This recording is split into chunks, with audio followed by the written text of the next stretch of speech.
Okay, in order to spare the audience the gruesome horror of my mouth, speaking close enough to the phone cam to be able to be heard, you're just going to look at my space heater and messy corner of the porch.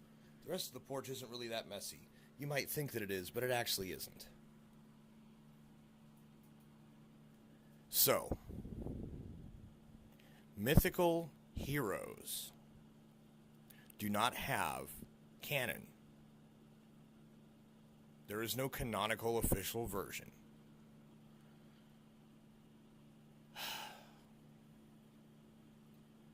I suppose even among like Christianity, if you were to consider the Christ character, Jesus guy, whatever, as a mythical hero, there are multiple interpretations of the original scripture because nobody speaks that language except for the people in certain couple of regions.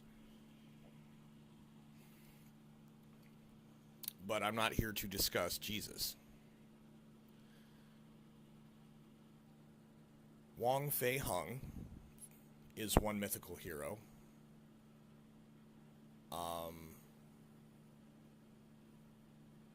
Sun Wukong, who then became Son Goku, is a mythical hero. Dragon Ball isn't even the official canon of that because there isn't one. It's just it's an ancient story. Like there's Siegfried or Sigmund, depending on who tells the story, Ziggy and the dragon.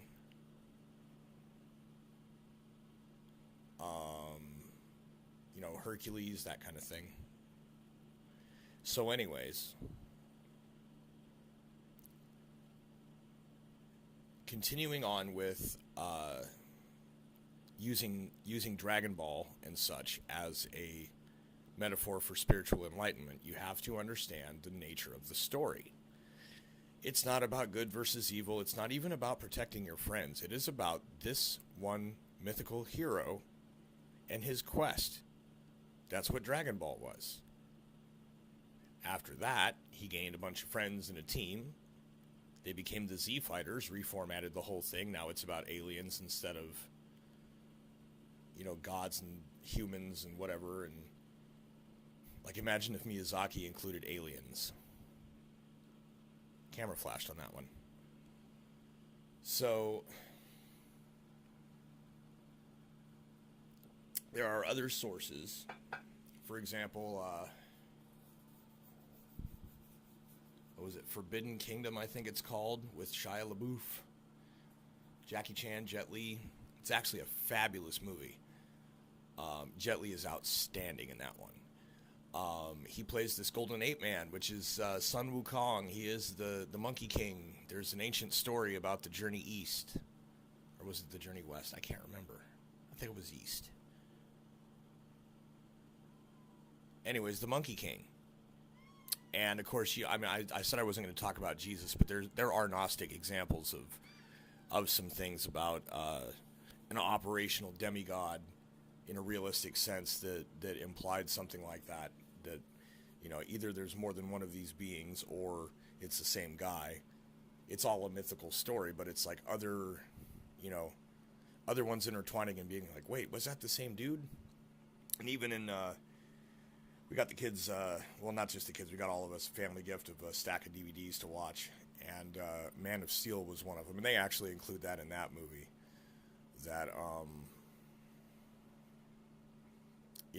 this guy had been traveling around and doing a bunch of jobs, and as soon as he got discovered, he would leave. And that's the same thing. That's a mythical hero.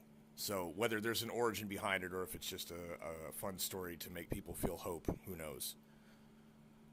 You'll notice that they kind of nixed that Adventures of Q comic book. And my stories that I came up with of the kiosk about 10 years ago were not... They were interesting, and I certainly let people read them, but it was nothing I could ever profit by, and it was nothing that anybody would buy as a large group. It would not... I don't think it would go over. So, basically you have this foundling, and he's just somebody finds this kid and they raise this kid and he turns out to be kind of special and something happens and he has to go on a quest. That's the hero. That's the basic archetype right there.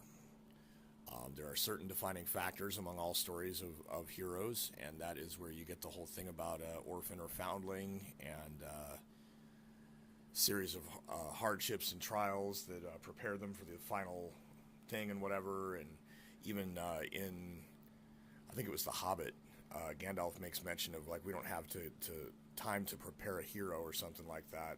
Like, you have to put a guy through a bunch of crap so that he can know what to deal with and be able to do it. So, like, that's actually a pretty meta acknowledgement on Tolkien's part. That's breaking kayfabe. So, mythical heroes like that, it's all depends on who tells the story. So there's not even like one final.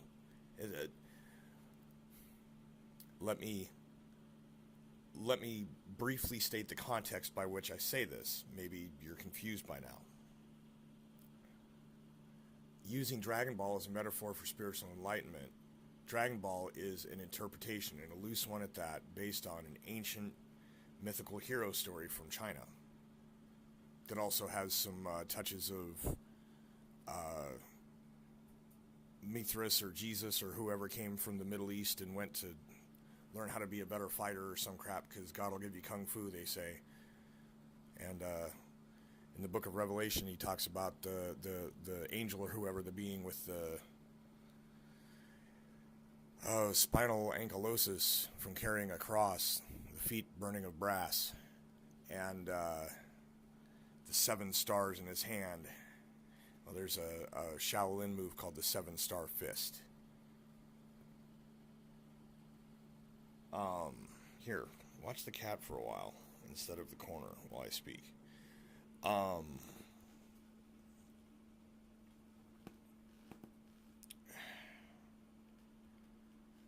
The point being that there's a loose interpretation. There are many different stories, many different ways of telling the story, many different ways of examining what the story means. It all comes down to a same basic thing. This hero, is a person who just happened to be there, and his life had brought him to be able to do the things he needed to do, and then after a certain point he decided that it was his job and responsibility to continue being a hero. And then how to deal with the real world and family life at the same time is what the Dragon Ball Super is about. So,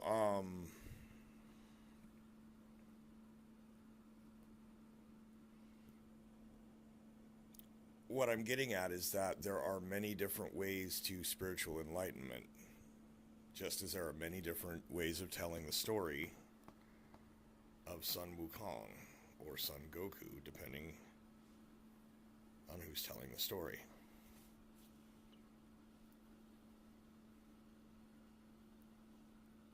And it's basically Superman, once they made it aliens.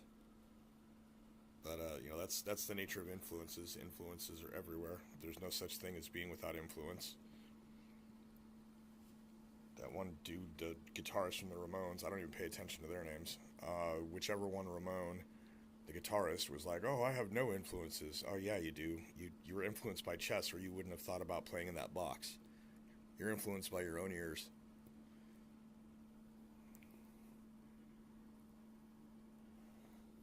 Mythical heroes. So, the other thing is in influences game, sometimes you can't do anything.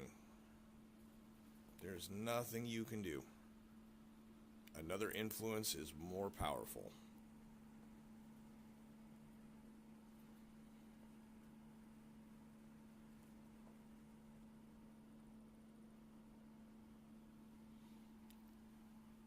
However, since we are using Dragon Ball as the metaphor for spiritual enlightenment, the most important special ability that Goku manifests is arguably the limit break. Popeye also had a limit break. That's all I can stand. I can't stand no more.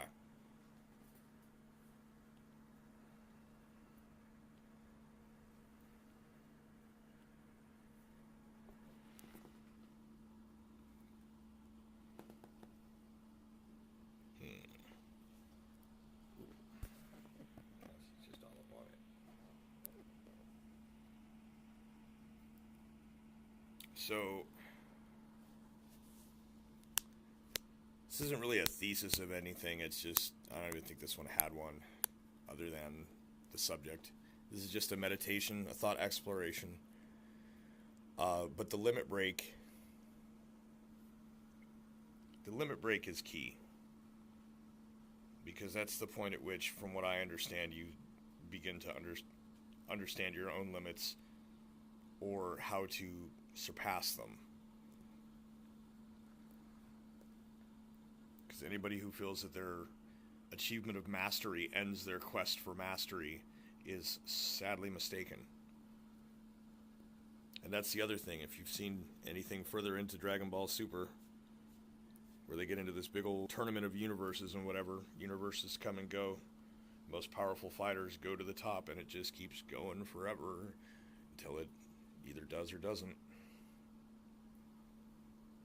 And that is also a metaphor for spiritual enlightenment and divinity, which is the next step after spirituality.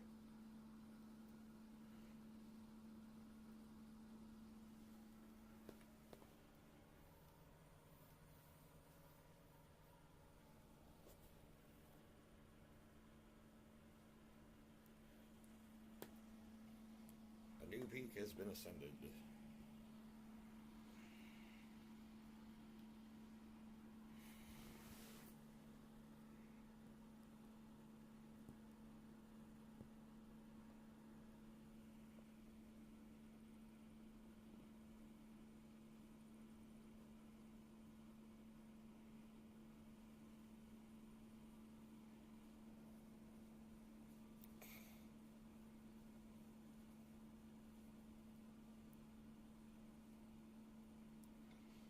When you have attained any real enlightenment, you gain access to the oneness. Connectivity with all things.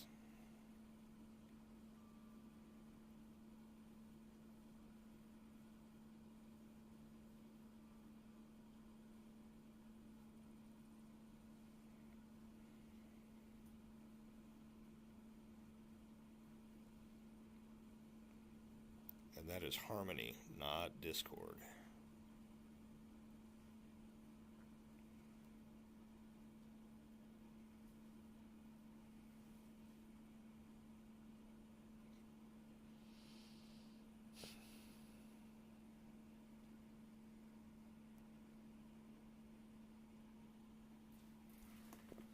What do we have here?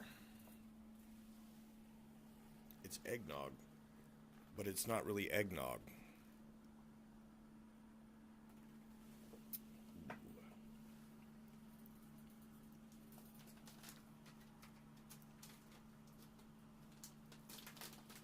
So when I first sought enlightenment, I started with Buddhism.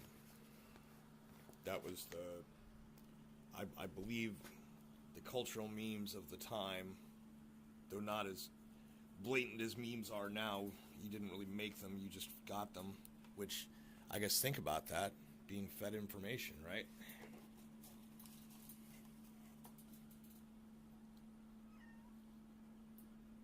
Pardon me, I'm gonna set the phone down.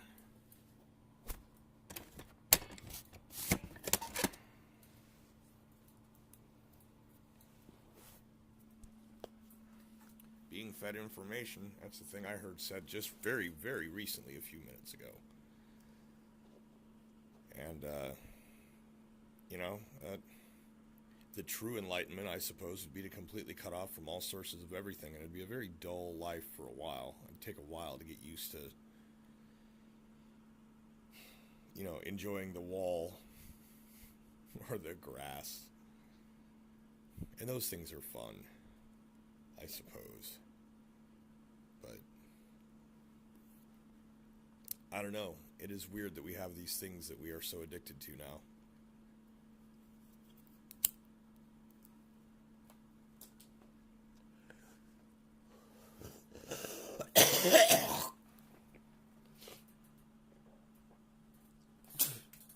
That was post-nasal, not COPD. Woo. Alright, that means you get to go this way. Yeah.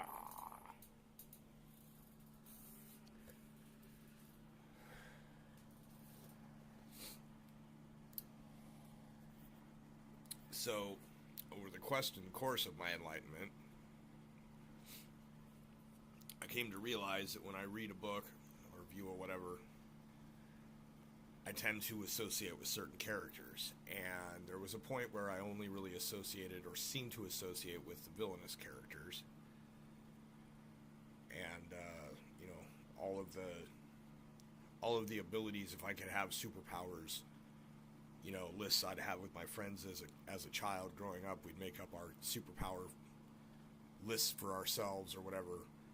And ultimately, all the ones I would have picked ended up being the ones that supervillains got. But eventually, I came to be able to associate or resonate or relate to every single character in a book.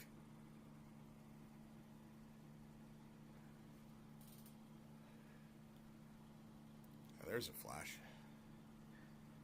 So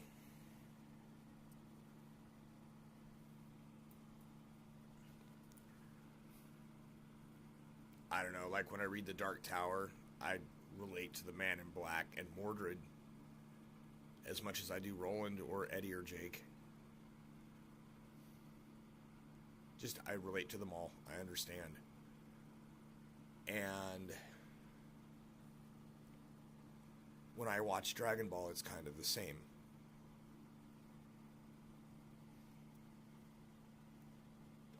No big surprise there, but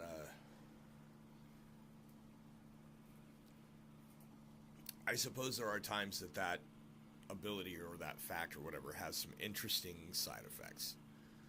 Sometimes I take on alters that resemble characters in books, and sometimes I get really super red flag triggered in very rare instances. Batman versus Superman is an example of that. I can't actually watch that movie. It's like a seizure alert kind of thing with flashing lights. That movie, I can't watch it.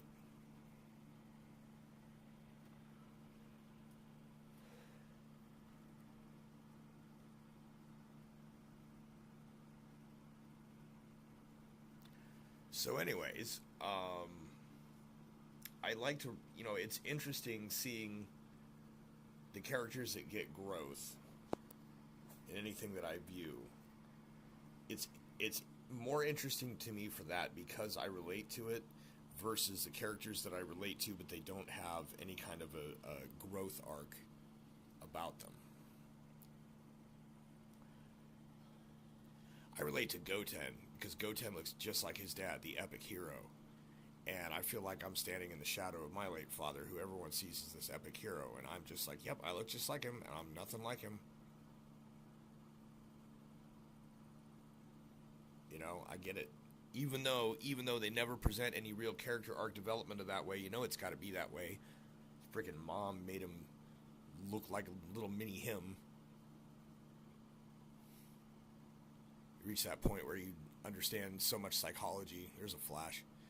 Understand so much psychology that you can't blame anyone for anything either. It's kind of the same thing. I mean, you can because personal responsibility is also a thing because I understand psychology.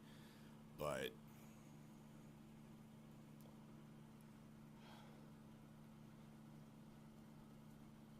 it's getting to see the show puts in these coping mechanisms. That's why I like it so much. It's some of the wisest observation of the human condition is contained within this cartoon, and it's hard to convey that to people. Well, my wife can't deal with the screaming all the time on the show. They just take that out of context. Oh my gosh. No, but like all the power up screaming and stuff, she just can't deal with it.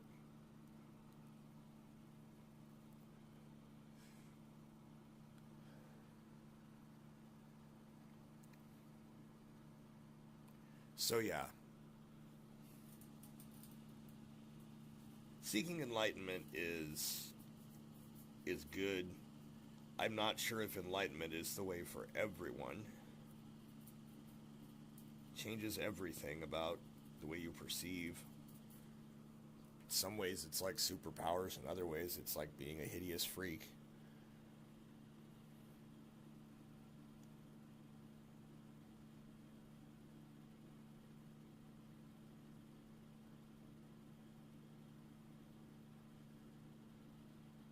So anyways, I think that's all I've got for now. Won't waste any more time on this. It's going to take for freaking ever to upload. But anyways, I just thought I would maybe put some more thoughts on the matter. It's not as direct as talking about the color coding of the Super Saiyan colors. But elemental magic, that's elementary. And enlightenment has levels and tiers and classes and tiers of class levels and things and not things and all sorts of stuff. So anyways,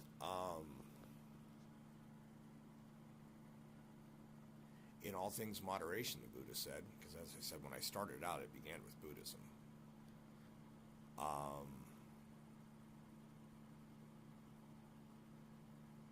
I will moderate myself by ending the video.